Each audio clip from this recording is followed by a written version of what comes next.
Hi, and welcome to Digital Tech Reviews and Tips. Today in this video, I'm going to be comparing and reviewing the Insta360 ONE X2 versus the DJI Pocket 2.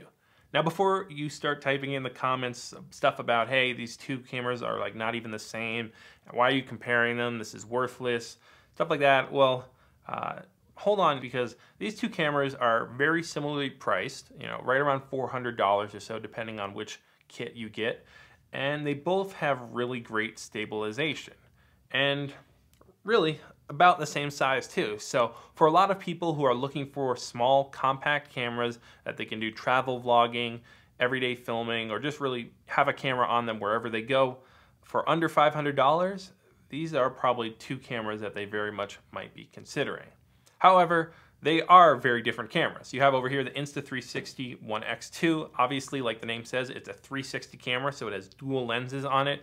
And it's also an action camera. So like a GoPro, you can, chuck this in the snow, go snowboarding, go out swimming also. Underwater, it's waterproof down to 30 feet. So really, it's a take anywhere action camera, but because it does have two lenses, it's not quite as durable as a GoPro camera. I've really never scratched a GoPro lens, and I've scratched multiple 360 camera lenses. Just the nature of them having lenses on both sides, you're gonna probably scratch them at some point. So a little more fragile, not as durable as a GoPro, but you do get the added benefit of once you film the footage, you can then take it onto your phone in the Insta360 app and completely reframe it and do some really cool tricks because you're just capturing the entire scene. Now, on the other hand, over here, the DJI Pocket 2. This is at its core really a filmmaking rig. It's basically a Ronin shrunk down, miniaturized, and with a camera built in. It also, though, can kind of double as an action camera due to its small size, right? You can put it on your chest, get some POV stuff, take it on a roller coaster, do easy vlogging, and slip it in and out of your pocket at a moment's notice. So it does a lot of things that action cameras can do as well, and has the benefit of this gimbal here to get really great stabilization. So yeah, that's the differences between the two. Now let's look at some of the similarities, right? They both have this screen on the camera that is a touch screen to let you both see what you're filming and also then, adjust the settings. I have found that the DJI Pocket 2 touchscreen is a lot easier to use, a lot more intuitive. It is actually smaller, but because it's a regular square touchscreen, it's just, I don't know, the user interface works a lot better than this kind of round touchscreen you get here on the Insta360 ONE X2. Other things to note, though, about these two is even though they're about the same size, the DJI Pocket 2 gets a lot bigger once you add on that optional accessory over here that I have, which is the do-it-all handle. It's $100 extra. You get it with the Creator Combo Kit for $150 extra, as well as the lav mic. And you might be thinking, I don't really need that. Well, you probably do need it because without this little handle here, this does not have Wi-Fi, this does not have Bluetooth, this doesn't even have a speaker built into the device, so when you're playing back footage, you can hear audio. So really, the Pocket 2 shouldn't be considered a whole option unless you're getting this do-it-all handle. You don't have to get the lav mic, that might be something you consider down the road or don't even get, but the do-it-all handle is 100% a necessity with this, and for $50 extra, you can get all the extra stuff thrown in with the Creator Combo.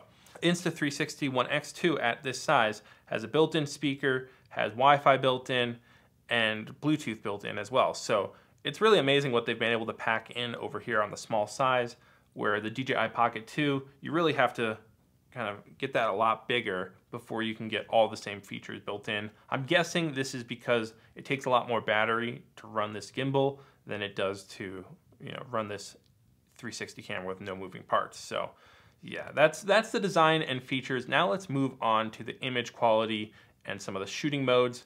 Image quality wise, I really have to give it, unfortunately, to the DJI Pocket 2. I love the Insta360 ONE X2. It's a great camera, but because it's only 5.7K in 360, that means whenever you're going in to reframe it and you're not using all those pixels, you're pretty much always going to be under a 4K image quality, which isn't a big thing if you're just shooting for social media or even YouTube videos. Most people would be fine with 1080p, honestly, and can't notice the difference.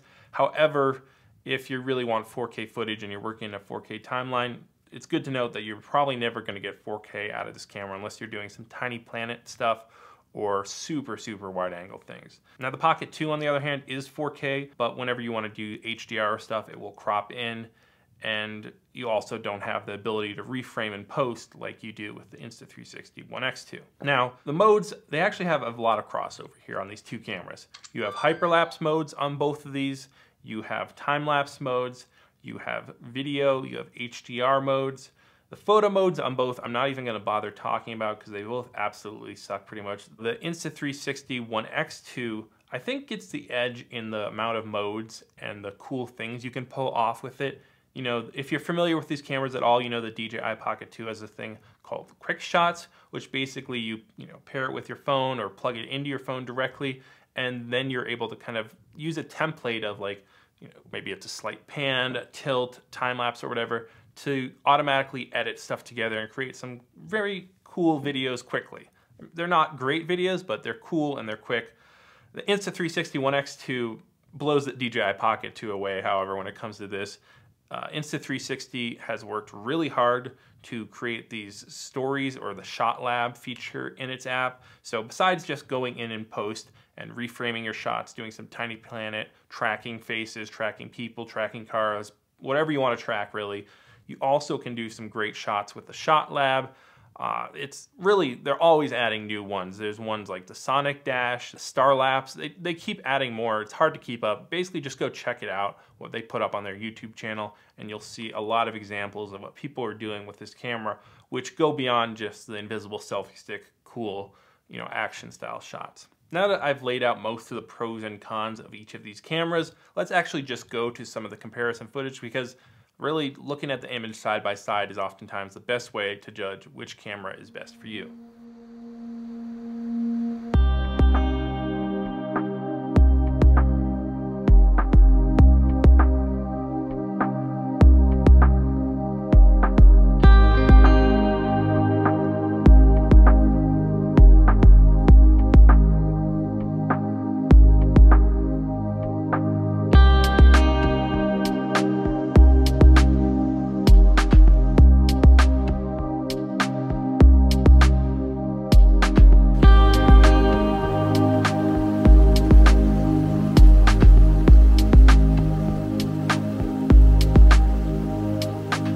Alright, so as you all know, I do like to do a vlog test when I'm doing my camera comparisons. It's a very good way to compare stabilization, audio quality, and other such things in a way that most people are going to use their camera at some point. And with these cameras, vlogging is a very important test because that's one of the main use cases, and it's also a good way of testing out the face tracking, which is going right now on these cameras. The DJI Pocket 2 actually runs it right as you're recording, and I can see a little green box around my face, and as I move the cameras around, it works to keep me in the center of the frame. Now on the Insta360 ONE X2, however, this is actually all done in post, so the camera simply captures everything without any face tracking implemented while you're recording, and then you take the footage in on your computer or onto your phone via the app and are able to actually track the footage and track your face or whatever you really want actually there in post. So two different ways of doing this, but actually in the end the results are pretty much the same. You be the judge on quality wise. Now the other thing to pay attention to, like I said, is audio quality. Both of these cameras have 4 mics built in, so they should be getting pretty good audio quality and being able to isolate me from the ambient noise going around here. We have the DJI Pocket 2 here, which you can now hear me talking to and just talking about stuff. DJI Pocket 2. Let's switch over now to the ONE X2 and we can hear how that sounds a little bit more. And then the other thing to actually test out with the audio quality though is the wireless mic capabilities with both of these cameras. The DJI Pocket 2 actually comes with a mic in the creator combo, or you can buy it separately for $99, where the ONE X2 has Bluetooth built in, so you are able to connect AirPods, which you might already have, pop them in your ears, and then hopefully get a little better audio quality. So let's actually switch over to both of those right now. And now we are recording audio completely wirelessly with the DJI Pocket 2 using its little lav mic here, and the ONE X2 using the AirPods in my ears. Now in general, I have found that both of these devices don't record as good of audio quality as the mics that are built into the cameras.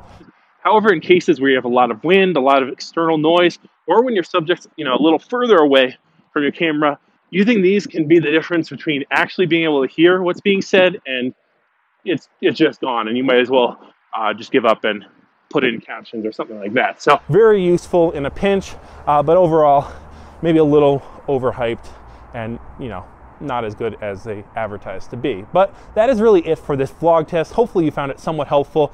And even if you don't vlog, well, guess what? It's over now. So let's get back to the main comparison. All right, so welcome back to the studio here with the ONE X2 and the DJI Pocket 2. I hope you enjoyed that comparison footage. It took me a while to shoot. So if you didn't, feel free to leave a like down below or subscribe even. Now, to end this video, let's just talk about which camera might be right for you. If you're looking for a camera to do cool action-y type stuff, whether that's taking to the slopes and going skiing, whether that's going to the ocean, going jet skiing, boating, whether that's even strapping on the outside of a plane and doing some aerobatic stunts, this is the way to go.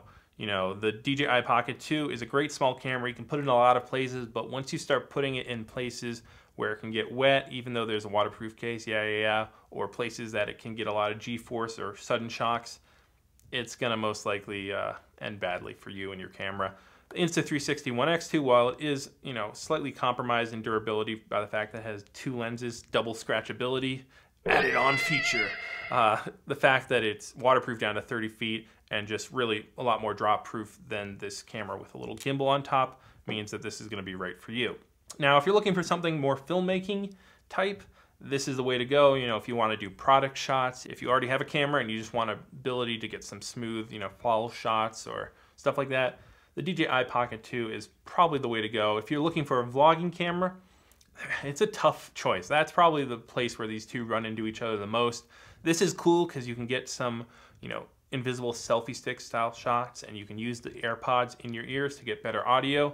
But really, unless you're doing kind of more action-y type vlogs, I'd probably recommend you go with the DJI Pocket 2 here because of the fact that it's just a lot similar to shoot yourself. You know, you triple click here, flips around, you're filming yourself perfectly. You can use the lav mic if you get it, and it's, you know, traditional video quality that you're used to, fits in easily, and also has the benefit of having the shallower depth of field rather than a fixed focus like this camera.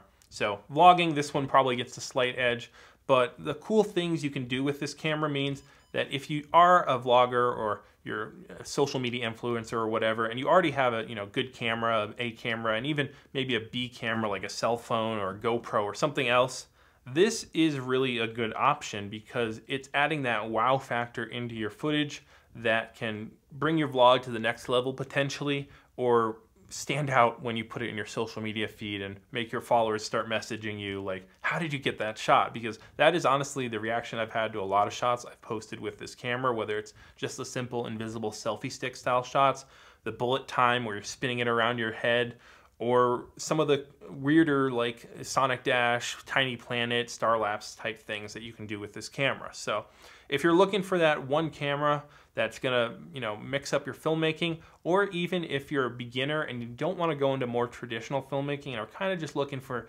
cool footage and something different than your phone, this is definitely the way to go. You can edit it pretty much all on your phone as long as you have a newer phone, and you can post stuff that you couldn't get on any other type of camera. So yeah, that's really it for these two. Let me know what you think down below, if you have some interesting take on it, or if you'd like to see a more in-depth review or something, or if you have a question, I'll try to answer it as well. If you are still watching, please consider subscribing. I appreciate that you watched this far in the video, but subscribing is like, that's that next step that we can take this relationship in. And maybe you're not there yet, I understand it, but if you are, hey, it's free, click it down below, and I don't post that often, so I won't destroy your subscription feed. Finally, if you do want to follow me on social media, I've got all the links down below, as well as links to buy these cameras, so you can support me with that good affiliate money. But that's it for today, guys, so thank you for watching, and as always, peace out. Have a nice day.